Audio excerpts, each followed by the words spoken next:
Chapter 5. Encino, California. August 1973. When Michael lay back in bed at night and counted his heroes, several names immediately came to mind. In music, James Brown, Jackie Wilson and Sly Stone headed his list. Outside of music, it was physicist Albert Einstein. His portrait was tacked to the bedroom wall. Michael might not have understood the physicist's work, but he appreciated the spirit of the scientist's originality. Michael was also intrigued by the genius of both Thomas Edison and John Lennon. Their ingenuity and determination to achieve moved him. He stenciled inspirational quotations from their work onto the wall of the Jacksons' backyard studio in Encino. Edison's aphorism concerns the three essentials of achievement: hard work, drive, and common sense. Lennon's has to do with being a conduit for a power greater than oneself. When the real music comes to me, the music of the spheres, the music that surpasseth understanding, that has nothing to do with me, cause I'm just the channel. Single quote. Michael took both to heart. He attributed his gift for song to the Almighty. I've been doing this since I was 5 years old on stage, and I feel it's something that God gave me to do, he said. Later, Michael articulated similar feelings when questioned about his compositions. Rather than accept individual credit, he claimed that he was simply one of God's chosen scribes, a translator for the Great Spirit, delivering music that was sent to him through a force he couldn't control. A friend joked that Michael should be careful about making such statements, since pesky reporters would no doubt want God's phone number in order to verify his claim. When it came to his biggest influences, one name topped all others: Walt Disney, the creator of the Magic Kingdom and Michael's favorite cartoon characters. Disney's creativity reflected all that Michael deemed important: the entertainment of children, originality, the realization of dreams. Uncle Walt had also constructed Disneyland, the only place besides home where Michael could completely unburden himself and leap freely into childhood. The name Disney, all by itself, implied magic, which Michael adopted as his favorite word. He always liked Walt Disney, Catherine says of her son. Michael is a dreamer. He's always enjoyed sitting back and letting his mind go, cooking up all sorts of ideas. Some of them are really crazy and some are wonderful. Walt Disney was a dreamer, too. What Michael likes so much about him is that Walt Disney made his dreams come true. Single quote. Michael set about doing the same thing for himself. By age 4, his dreams were clear-cut. He would become a singer. When he was very young, Michael knew what he wanted in life, LaToya says. And that was it. He was that determined to achieve exactly what he wanted. Not only did Michael define his destiny, he also mapped out a particular destination. Number 1. He liked to be number 1, his father says. He liked to do things first. Single quote. With such lofty goals, though, disappointment was always lurking around the corner, like a whisper he didn't want to hear or footsteps that haunted him at every bend. No matter what Michael accomplished, he had to ask himself if it was good enough. If he couldn't do better. And Michael was constantly asking himself those questions. So often that they echoed in his ears. Am I good enough? Am I doing the best I can? Am I number 1? Single quote. In the beginning, there were few reasons for him to worry. The pop charts gave Michael a convenient way to measure his success. When each of the Jackson 5's first 4 singles shot to number 1, he could ask himself if he was doing his best and reply without a doubt, yes, he was. However, his contentment was not long-lasting. The mid-70s were not kind to the Jacksons. In 1971, Gordy decided to cash further on the Jackson 5's impressive commercial clout.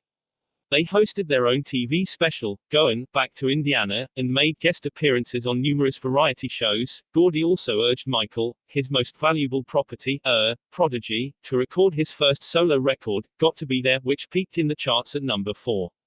Motown's head honcho then did a deal that led to the aptly titled Saturday morning cartoon show The Jackson 5.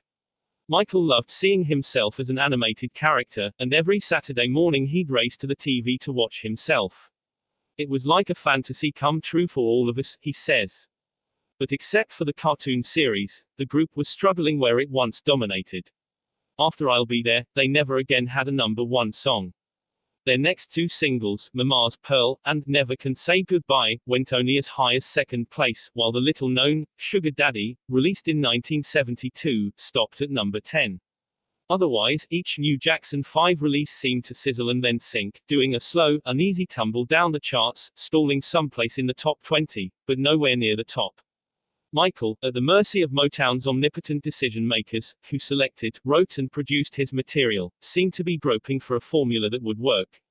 His solo follow-up, Rockin' Robin, a playful tune that highlighted his still boyish enthusiasm, fared better than his initial outing, reaching number 2. His third attempt, I Wanna Be Where You Are, pulled up lame at 16, and his next recording, Ain't No Sunshine, didn't even chart. Needless to say, he was worried. Miserable is more like it. What was wrong? What could be so upsetting as to turn a world-famous pop star sullen? The same thing that irritates most teenagers, adolescents. When Michael studied himself in the mirror, he discovered a new person staring back. His body was in the midst of an overhaul. Seemingly overnight, he'd shot up like a beansprout. No longer a squat, dimpled cutie, he was now a tall, skinny, lanky young man.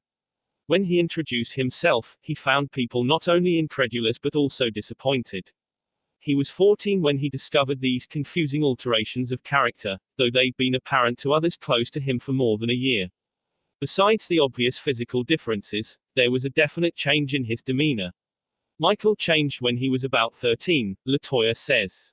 He got more quiet, more serious, and he kept to himself even more than before. I think Michael was just trying to find himself at a time that wasn't easy for him. Single quote. The period Michael was passing through was agonizing. His skin broke out in a terrible case of acne, he says, and seemed to sprout a pimple in every pore. The damage he suffered was irreversible. I became subconsciously scarred by this experience with my skin, he admits. His shyness was exaggerated even more. He turned inward even more than before and avoided meeting other people as much as possible. He became depressed. His self-esteem plummeted. He didn't want to go outside. He just wanted to hibernate and wake up one day realizing it was all a bad dream. The effect on me was so bad that it messed up my whole personality, he says. I couldn't look at people when I talked to them. I felt I didn't have anything to be proud of. Single quote. But his skin wasn't solely responsible for the depth of his despair. Without a hit single, his delicately balanced world was in jeopardy. Michael worried constantly about his career, says Marlon. He had good cause, the numbers didn't lie. If he wasn't number 1, who was he? When Michael asked himself, am I doing my best? He couldn't provide the right answer. When he asked, am I good enough? It was impossible to say yes without the proof. He had to be the best. He gave himself no other options. In 1972 Michael rose up from his depression when he recorded Ben, the theme to an odd, low-budget horror movie about a boy who raises rats to carry out his schemes of revenge. From the moment he heard the beautiful ballad, which celebrates the boy's relationship to a very intelligent rat, he was, recalls Don Black, one of the song's composers, very anxious to do it. In October Michael's 5th solo recording went to number 1, providing him a much sought-after hit as well as succor for his tender psyche. The horror film served as Michael's introduction to movie making, which he augmented with excursions to the set of Lady Sings the Blues, which Berry Gordy was financing, where his old mentor Diana Ross was creating her smoldering portrayal of blues diva Billie Holiday. Watching Diana, Michael became entranced by acting, which seemed a way to flee from his own life. With acting, it's like becoming another person, he said. I think that's neat, especially when you totally forget. If you totally forget, which I love to do, that's when it's magic. Single quote. What could Michael want to forget? Plenty. Although a world tour that literally spanned the entire globe, stopping in Japan, Australia and Africa, proved a rich window into other cultures, the Jackson 5 were stuck in a rut back home, which frustrated Michael. Because he was the group's acknowledged power source, if he didn't gel, they didn't either. Only one of the 2 Jackson 5 singles released in 1973, Hallelujah Day, charted, and then it sputtered at number 28 before disappearing. There was trouble afoot. It didn't take a detective to figure that. The magic spontaneity that had marked the first year at Motown, those kinetic hours in the studio, the cocksureness of being on the cutting edge of new music, the ability to spin out hit after hit, all of it, which they had so confidently had, somehow escaped him.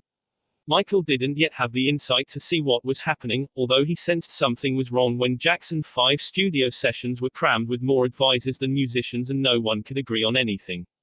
The family was well aware that Joe was having difficulty dealing with Gordy, whose hands-on interest in the Jacksons, as well as other Motown groups, was dissipated more and more by his company's rapid expansion and diversification. There were differences between the brothers and Berry, Joe says. More and more we weren't seeing things concerning the group in the same way, but we weren't having major disagreements yet.